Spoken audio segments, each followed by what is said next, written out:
Yeah, the great thing is after, we're here almost 4 years and I'm exceeding my compensation from my previous job with the new business. So again, if I could have done it faster, I probably would have gotten even better results.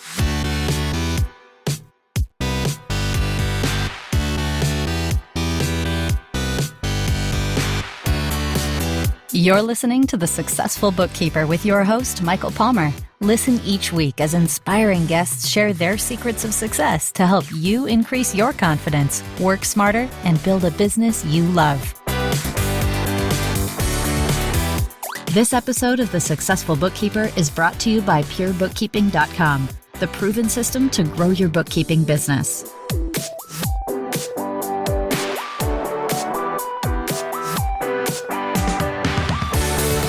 Welcome back to the Successful Bookkeeper podcast. I'm your host, Michael Palmer, and today's show is going to be awesome.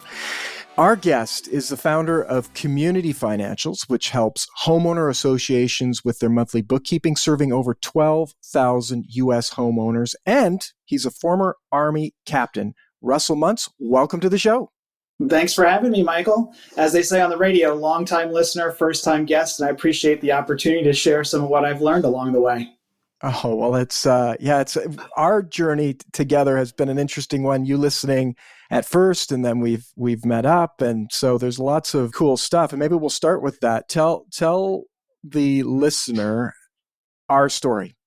All right. So I started listening to your podcast back in either late 2018 or early 2019, read your book, did the 7 Secrets program, and we spoke on the phone a couple of times. Then we had the opportunity to meet in person while you were thawing out from Canada with your family in Florida this past winter, which was a real treat. Exactly. A much needed thaw out. Yes. And I started Community Financials just under 4 years ago. I knew that this business was more of a bookkeeping business and accounting business than a property management or real estate company like my previous one. So I looked for resources to learn the best practices. One of the lessons the Army taught me was someone else has a roadmap of what you want to do, and it'll save you time and missteps. So luckily, I came across your podcast, and I've learned and implemented so much. I learned from Mark Wickersham, Ron Baker, read their books, and they helped with pricing and packages. I'm now a member of Mark's Bookkeeping Academy and uses pricing software. I spoke with Teresa Slack, who was super helpful. Did Lisa Campbell's Accelerate to Advisor class and your bookkeeping summit, and got lots of great ideas from all of those. So some of the things I've implemented are, added Practice Protect to help manage our apps. I use Carbon for workflow software and other systems that I heard about on the show. So I want to thank you for all that you do to educate bookkeepers. Oh, it's amazing. It's so cool. And I do remember where I think the connection got started when we were in Florida previous. This was back in 2019. We took a vacation before COVID happened. And I think I sent out an email, the fact that I was down in Florida, to our list, and just some sort of a mention of it. And you reached out and said, "Oh, I'm a listener. I'm moving to Florida," because you were living elsewhere at the time, I think. Yes, and going to settle in Florida. So it's just amazing the connections that get made, and then now we were able to connect down in Florida and meet your children and family, and you meet our boys are playing together. So cool. Yes. So cool. Such a small world. It is. So, you've had an interesting career journey leading up to this point. I'd love for you to share a little bit of the backstory before getting into Community Financials. All right. So I left the Army, and we can talk about that separately, but I left the Army in December of 2000, and I knew that I wanted to be entrepreneurial. And I wanted to be involved in all aspects of running and growing a business that had to deal with real estate, which was a focus at college. So I took a job in January of 2001 for a small boutique company in Connecticut as a property manager, and quickly grew to be the operations manager and then president and partner with the founder. The company was involved in doing real estate brokerage and property management and maintenance and construction for both commercial and condominium properties. And I was involved in all aspects of running and growing the business, which is what I wanted. I wanted to have my fingers in all of those things so I could learn a lot. And I did learn a lot over those 16 plus years. And managing properties involves doing the accounting. So that's how I learned about accounting for properties. And wow. So that was foundational learning for me, going from the Army to working in a business and having a place to kind of practice, growing a business. And it was an awesome opportunity. But of course, there's obstacles along the way. And so when I started in 2001, the dot-com bubble had burst, and then 9/11 happened and the business slowed down. And these negatively impacted commercial brokerage and construction. So I grew the recession-proof parts of the business, property management and maintenance, which helped out as well. When 2009 and 2011 came along, that time period was rough where we lost about a third of our revenue. So this taught me that I definitely wanted to be in a business that's recession resistant. And another lesson or obstacle or challenge was having so many business divisions: property management, brokerage, maintenance, construction for both commercial properties, homeowner associations, and condo communities, made communicating our offering and marketing a challenge. So I knew my next business would be super focused on a niche. And I went deep into that, and we can get into that a little bit later too. Another thing I learned about it from that experience was as we grew, we had to process more and more payments. So the AP role I kept getting turnover in the AP role as they had to deal with paying, 500 checks, 1,000 checks a week. And so I knew we could probably find a better way of doing that. So I was an early adopter of a service similar to Bill.com, and in 2003, added that in. A problem came about where after implementation, it wasn't working properly. So the software company flew back up, and the issue ended up being the person in the AP role clung to her paper-based way of doing things, which was the problem. And after finding a replacement, the new system worked properly, and it still works very well. I use that solution today, and it's great. It helps us provide transparency, bill approval, and expense control to our clients while systematizing that process.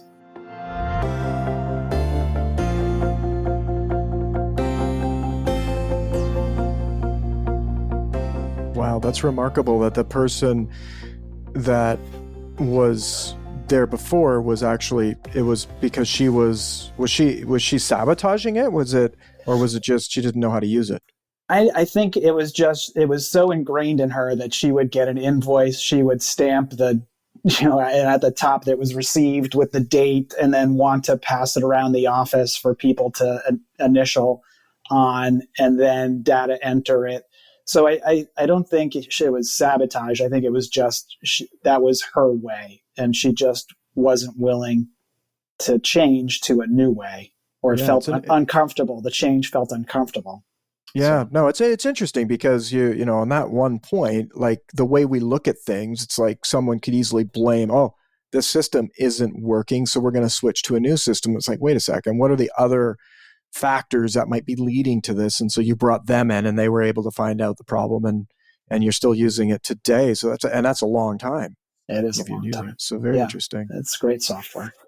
And another lesson learned was I was a licensed real estate broker, and I worked predominantly with commercial properties, and I saw how much of an expense that is for a business.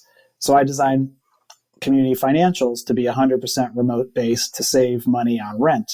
And so we could invest that money in other things like, adding another customer service person. It also, proved invaluable during the pandemic to be remote based before that. Another lesson learned was I should have probably made the jump to start my business sooner than I did. I spent 16 years in that last business with my business partner. And I could have been, I think back now and that I could have been further along in Community Financials growth. But I guess if I did it any sooner, I would have bumped up against having our son. And that would have been difficult for sleep and health insurance and other reasons. Looking back at that experience where I stayed 16 years and learned a lot, I probably would, have done it, left sooner and started this business, so I would be further along. But I guess, any sooner I would have bumped up against my wife and I having our son, which would have been difficult health insurance wise and for sleep and other reasons. But without a major life event, I would encourage others to take their leap sooner if they feel comfortable doing that. Yeah, it's amazing how hindsight's always 20/20, but there's pros and cons to doing things sooner. But it's a lesson learned that there's probably a listener out there right now thinking, I should do this. And it's like, you know what? The reality is, I should do it, then do it, right? Yes. And the great thing is, after we're here almost 4 years, and I'm exceeding my compensation from my previous job with the new business. So it's, again, if I could have done it faster, I probably would have gotten even better results. But I'm happy with where we are. For sure. It's a tough one, because it's always, sometimes the dragging of it out is part of the ingredient to what makes you successful at the next bit. So you can't kind of go, it's always 20/20. Exactly. You can't go, look, if I would have done this, other things, you might have gotten, it's not just the as clear as we would sometimes think. So you made the change, you are where you are. And always, for ourselves and for people around us, we'd say, look, life is short, right? Yeah, but it's good that you got where you are now, and you're rocking it.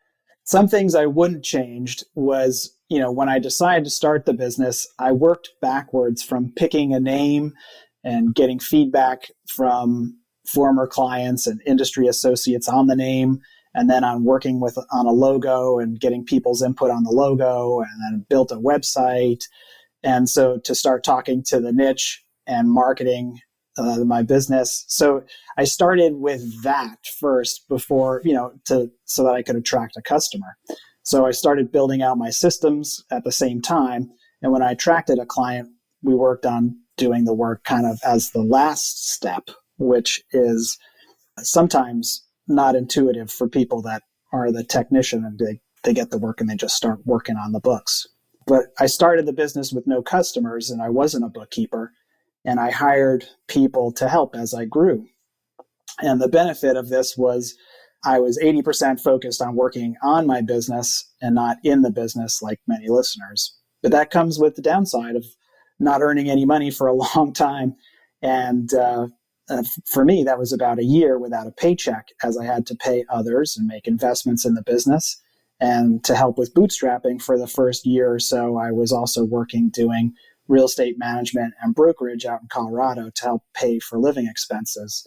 And I guess if you can afford to make less money and make investments in your business, my experience was that it'll pay off on getting your business to the size you want faster. Very interesting, and such a dramatic difference than most of our listeners who are coming from the technician side of things, where you just jump right onto the tools, right? Doing the work, making the money, but it leaves you with no time. So you had the time to work on your business and the focus to build and scale the business, build the systems, all that good stuff, really build a business, versus many start with building a job. Yes, exactly.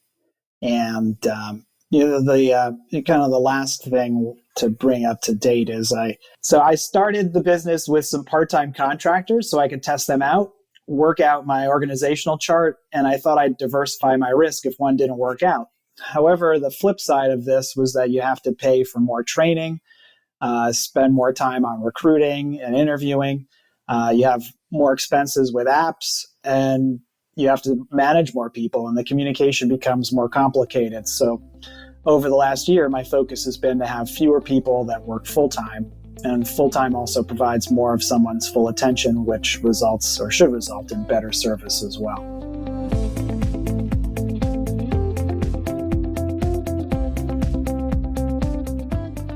That's a good one. It's so interesting that, you can see why you might choose to do the part-time, but then when you have that full-time role and the focus, it all makes sense. And I'm sure would probably show up in other listeners' businesses as well. Let's talk about your Army days. Why did you sign up, and what did you get out of being in the military? Well, my family couldn't afford to pay for all of the expense of college, and I could have gotten loans, but instead I got a scholarship in high school that paid for tuition from the Army. And so I went to Cornell, and I took Army classes there, learning about Army leadership and strategy. It's called ROTC, or Reserve Officer Training Corps. And in order to pay back the tuition, you work in the Army. And I spent 5 years on active duty, which means full time, and finished as a captain. And I think of this time as my real world MBA, and I got paid while learning and doing. I learned how to manage people with practical experience. So my first job, I managed a team of 4, directing artillery fire for a tank unit in Korea. And my next job, after a couple of months, I managed 30 people as a platoon leader, and then I was second command of 200 people for a unit that was in charge of all logistical support for a field artillery battalion. So right out of college, you get a great opportunity to work on managing and leading people, which is just an incredible experience in itself. And I learned a lot of different things, but one of the things is I learned the importance of training your people. Most people want to be proficient at what they do, and they want to be on a winning team. So the Army provides time and materials to help train people. I learned that treating people that work with you or for you with respect and look out for their best interests and provide the tools so that they can do their job properly. It's part of the leader's imperative, is to make sure that people have the tools for the job. And then I harnessed the power of experience of people on my team. So as a new lieutenant, I didn't always have the best answers, so I relied on my experienced sergeants. They may have had better ideas or technical knowledge than I did, so I deferred and brought them into the decision-making process. And, I knew a lot of my peers, other new lieutenants, would try and always do things, it's their way or the highway, but they didn't have any practical experience. So that was something that, I did differently, and I got better results. A couple other things I learned was Army has a set performance review paperwork, and I use some of the key components of that form today in my reviews. And one is, activities to sustain, things to improve, and goals to work on. So that's something that I've brought with me through the years, because people want to know where they stand and what they have to do, and you give people unbiased kind of, straight up, a review of where they are and what they can do to improve themselves, but also what they're doing correctly.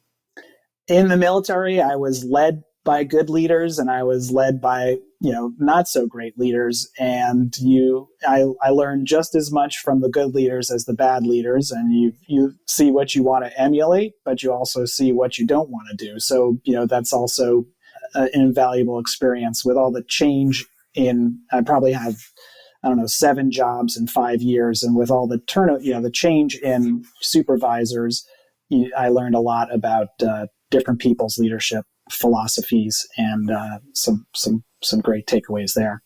And in the last 2 years, I was an aide to a general, which is like an executive assistant, but it's really like an apprentice. And I watched and learned how the general, who was a really intelligent, hardworking, and wonderful human being, grow and run a $6 billion Department of Defense supply and logistics operation. We traveled 270 days out of the calendar year, going all around the world, and worked, incredibly long hours.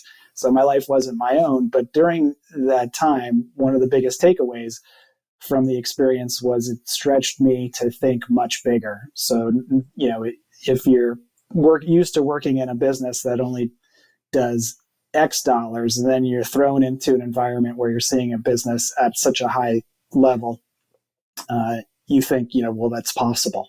So that was a great takeaway. Wow. Just in that little, for you to unpack that for us, your experience in the military, it's almost like the MBA in 4 minutes, if we just did some of those things that you learned, obviously it's not that easy, but there's some really key things to focus on there, which incredibly valuable. Let's talk a little bit about in the Army and at Cornell, it taught you that people plus systems equals results. Why should that be important to bookkeeping business owners? So the Army had standard operating procedures for every aspect of your job. They have an organizational chart, and they have all kinds of materials to help you train and manage your team. And when you provide training, you do rehearsals or practice, and you implement the standard operating procedures, you get results. One of my jobs in the Army was to be in charge of an automated warehouse for mission critical parts. It was computerized and had preset reorder points that took into account lead times, and when the number of a part in stock got down to that reorder level, it would automatically request more parts so we could provide them. And, that's a big deal in the military because you need to have your equipment mission ready. It was great technology paired with a great team that knew how to use these systems. And the unit had received an award for the best warehouse, which was the tangible result. And in most of the business books you read, it comes down to people and processes.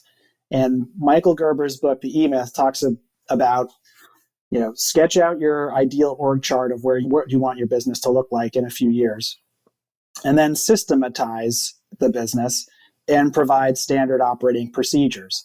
So the same thing goes for any organization, whether it's a unit in the Army or your business unit or your client's business unit.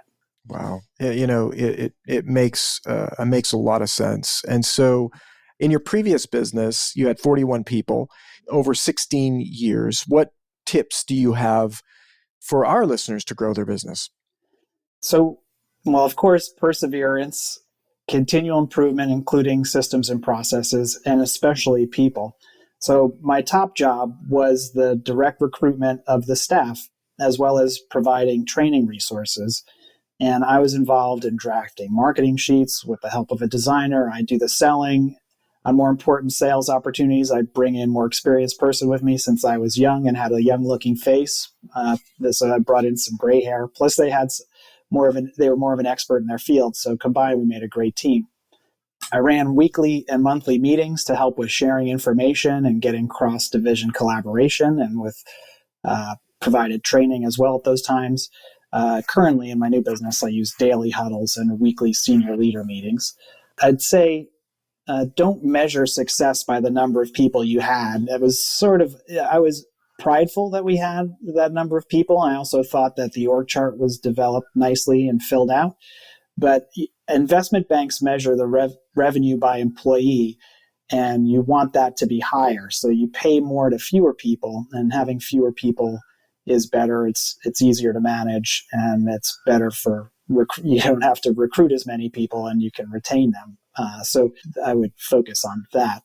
I read Michael Gerber's E-Myth early on and saw him speak, and I was trying to spend more time working on my business rather than doing the property management. And of course, in the early days, I didn't have a life, and I worked too much doing both at the same time, which I know many listeners can relate to. And I had a similar experience growing my new business, but just keep grinding it out. 16 years is a long time, and you can build the business of your dreams. And it might take 16 years, or it might take fewer years or longer years, but it's an interesting journey.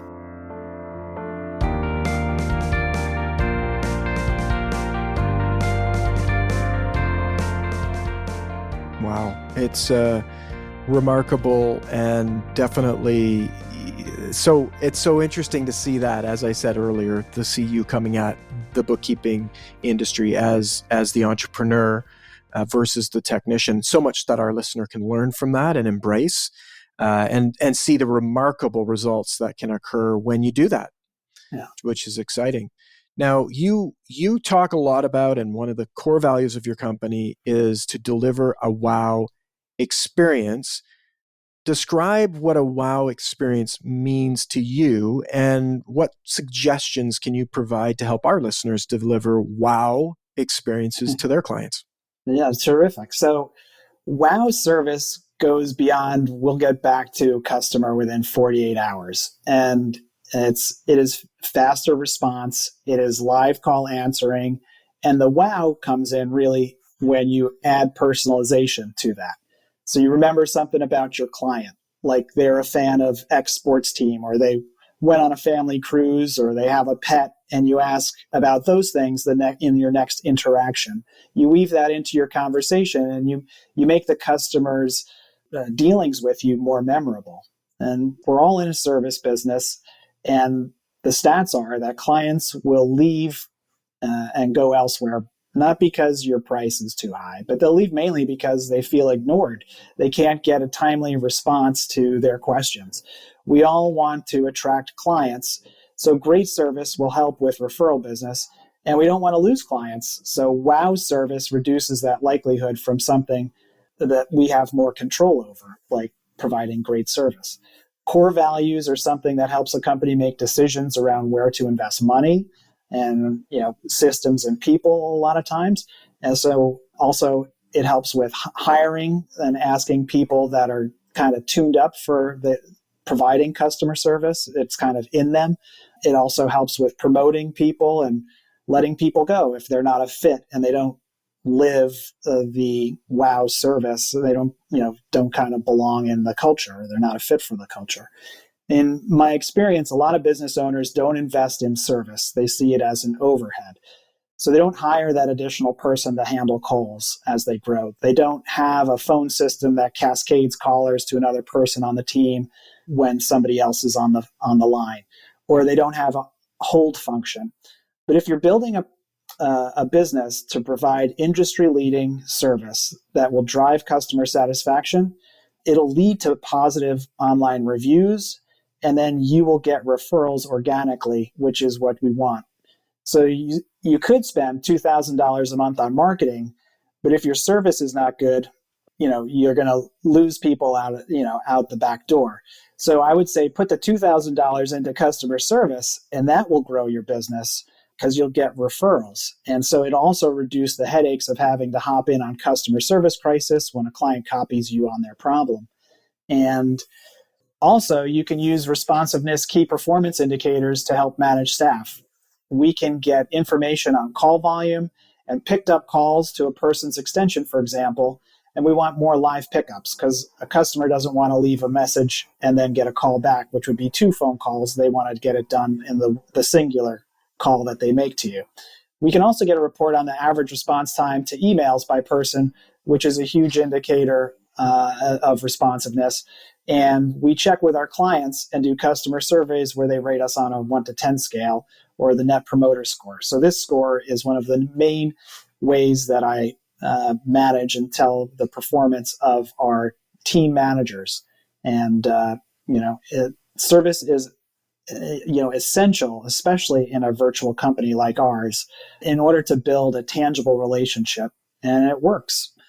Besides doing all of these things and also putting in there, video calls where we can get face-to-face as much as possible, we're really trying to put in that secret service and make it more personal.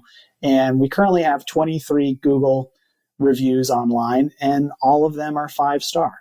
A great resource is author John DeJulius, who I've seen speak, and he suggests using a CRM or adding notes into a system that you use so you can save this information for your staff and use it to deliver this wow or this secret service where they don't even remember that they told you that their pet's name was Lola, for example, and you bring it up in your next phone call.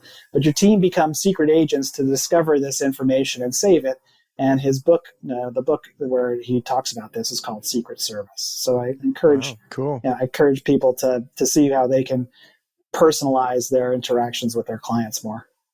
Remarkable and fun. The idea of almost creating a game out of it to find, be the secret agent and find information. And you can really see that. I mean, I've had that experience where people have remembered something that is like, well, how did they remember that? It really goes a long way to making me feel special, and that you don't forget that.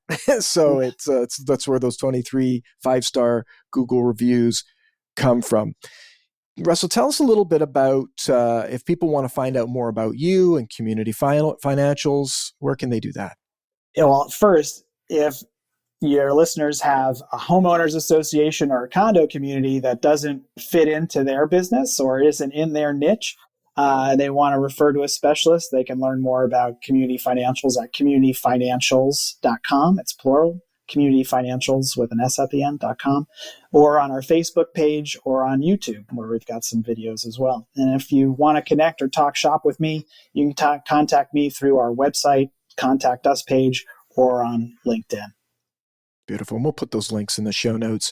And this has been absolutely remarkable. I knew our episode would be chock full of pure gold. I mean, your background and what you've accomplished with your business is absolutely remarkable. And I know our listener wants to follow, in many ways, your footsteps and grow and scale their business and be profitable and make more money. And you've really figured out how to do that for yourself with all of, and it's all of those years of experience that led to that. So I know this will be a first of many, having you back to talk about your journey.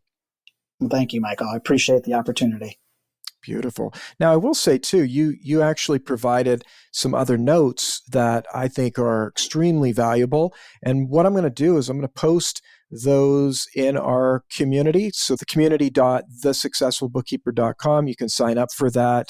Listener, if you haven't already signed up for it, you can go to thesuccessfulbookkeeper.com and just look for where you can sign up for the free resources.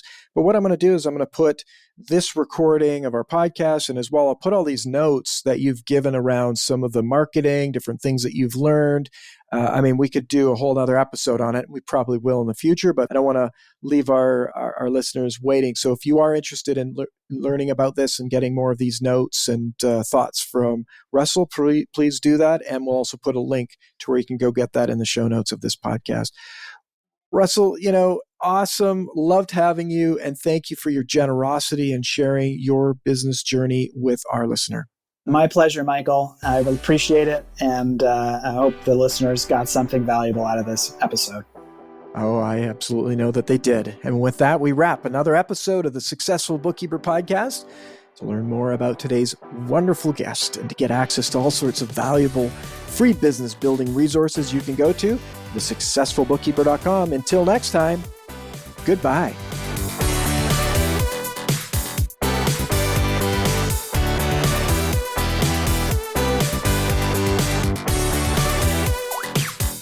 You've been listening to The Successful Bookkeeper with Michael Palmer. For more information and to download the resources mentioned in this episode, please visit us at thesuccessfulbookkeeper.com. Thank you for listening.